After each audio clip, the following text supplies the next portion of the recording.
네, 이번엔 사회부 백종규 기자와 함께 비상계엄 사태 관련 수사 상황 더 자세히 알아보겠습니다. 어서 오십시오. 안녕하십니까. 안녕하세요. 네, 오늘 오전 박종준 경호처장이 경찰 조사에 이제 출석을 했습니다. 앞서 또 사직서를 냈고요. 최상목 권한대행이 수리했다는 소식까지 전해줬는데 오늘 상황부터 좀 먼저 설명해 주시죠. 네, 오늘 소환이 3차 소환이었습니다. 박종준 대통령 경호처장이 오늘 3차 소환에 불응할 것이란 이런 관측이 나왔는데요. 그런데 네. 경찰 조사에 출석했습니다. 그런데 출석 전에 최상목 대통령 권한대행에게 사직서를 제출한 것으로 알려졌습니다. 경호처는 오늘 오후 박 경호처장의 사직서 제출 사실을 공지했는데요. 이 공지 직후에 기획재정부는 최 권한대행이 사표를 수리했다고 알렸습니다. 이후 경호처는 관련 규정에 따라 김성훈 경호차장 대행 체제로 운영되는 것으로 전해지고 있는데요. 예. 경찰은 오늘 오전 10시부터 특수공무집행 방해 혐의로 박 처장을 조사하고 있습니다. 박 처장은 앞서 경찰의 2차례 소환 요구에 불응하다가 오늘 자진 출석했습니다. 예. 오늘 오전에 박종준 전 경호처장이 경찰 전격 출석을 하면서 현직 대통령 신분에 걸맞는 수사 절차가 진행돼야 한다 이렇게 강조를 했는데요. 이게 어떤 의미일까요?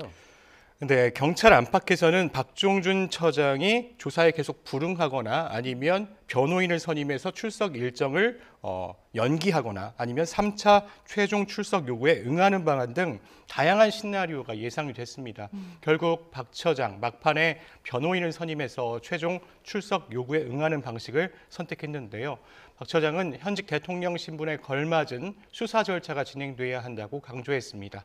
지금과 같은 체포영장 집행 방식 절차는 아니라면서 우리나라 국격에 맞게 대통령에게 적정한 수사 절차가 진행되길 바란다고 설명했습니다.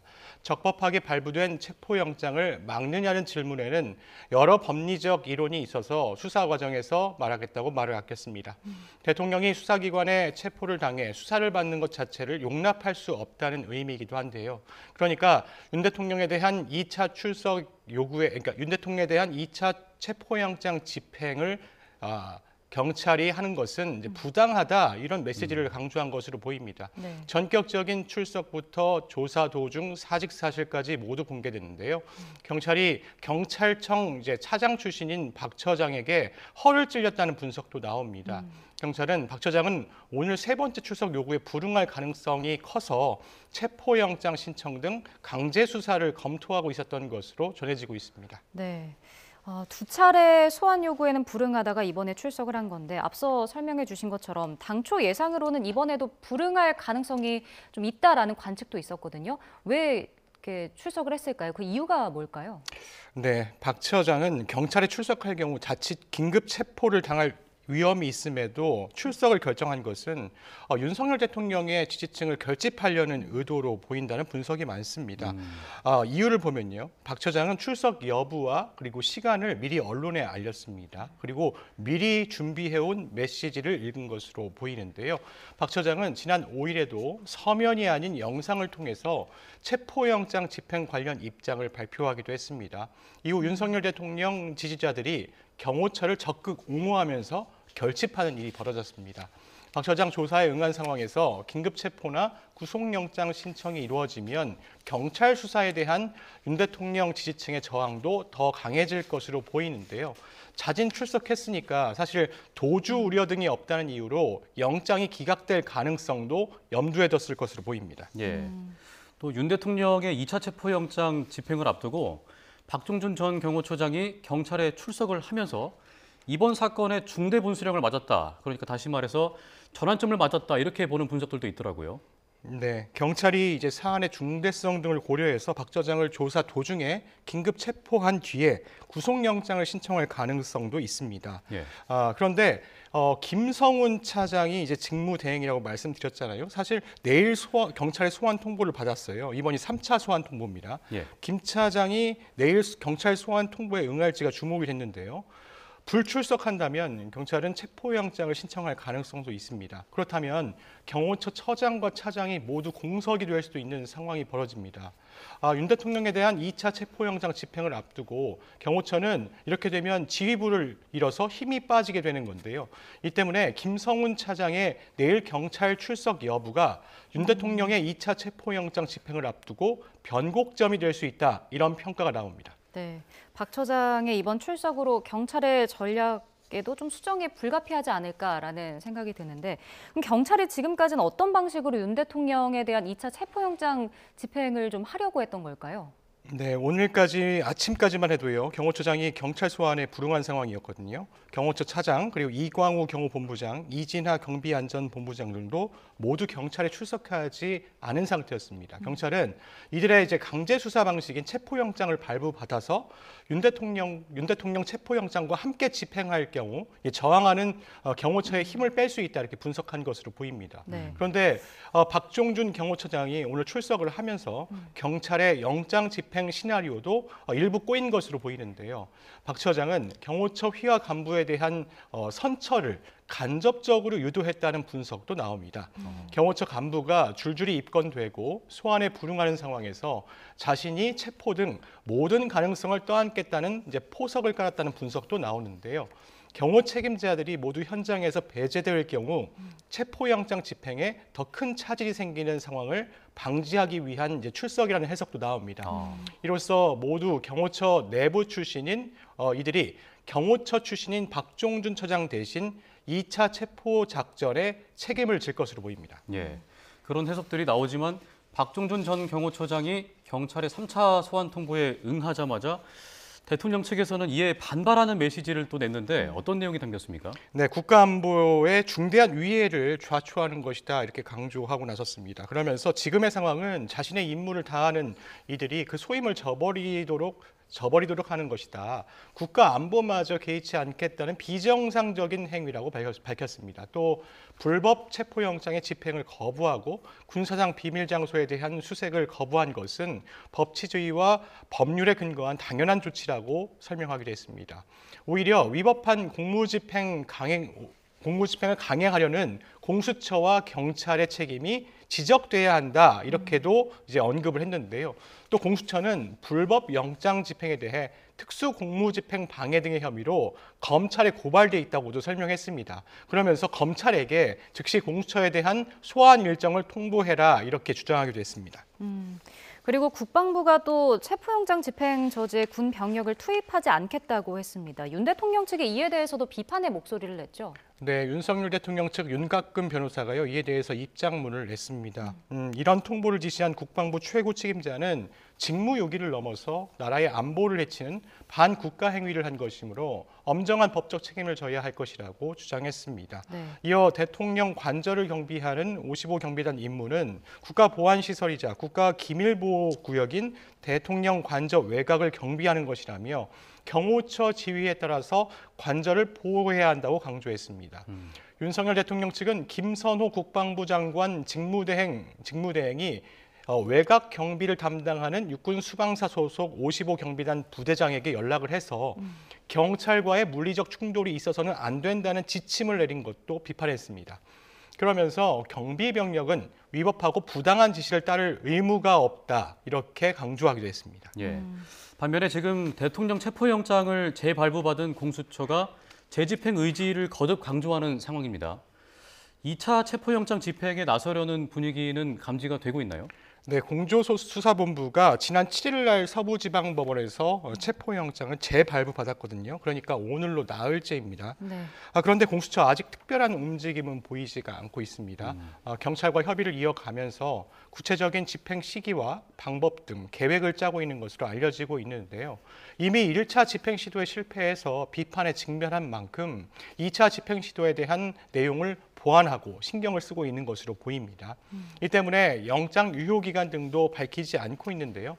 보통 체포영장 집행 유효기간은 7일 정도인데 이번에는 7일보다는 더 긴 시간을 확보한 것으로 알려지고 있는데요.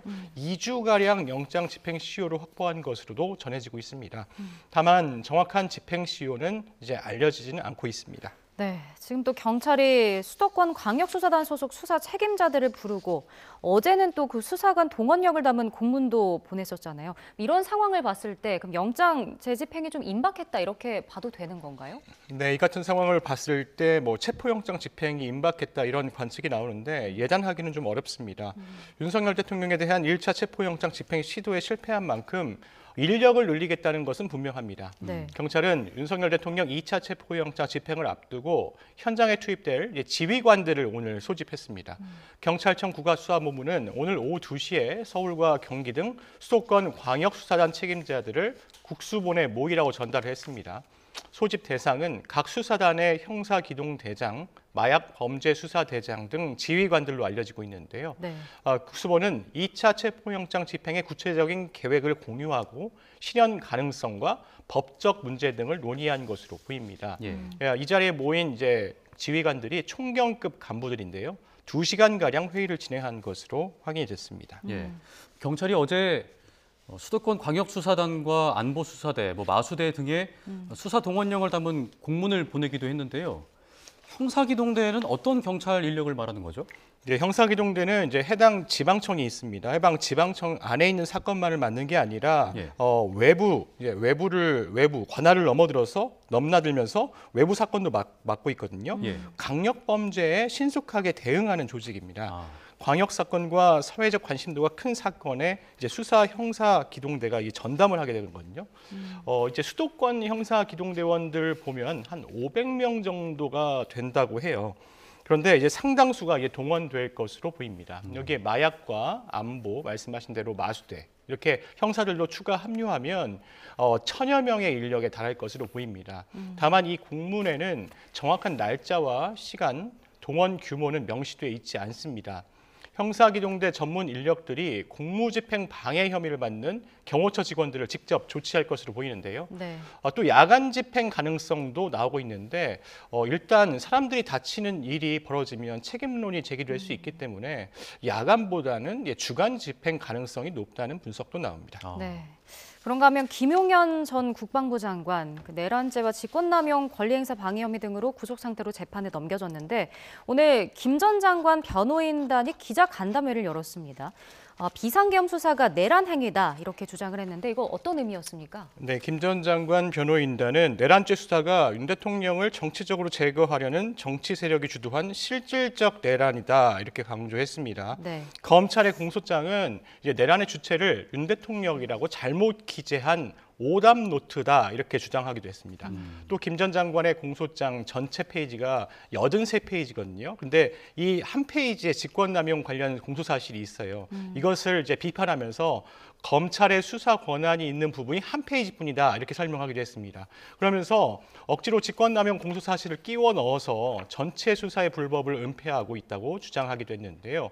이어 검찰 공소사실에 대통령이 수십 차례 등장하는 것은 김 전 장관의 혐의에 대한 증거가 없음을 의미한다고 말하기도 했습니다.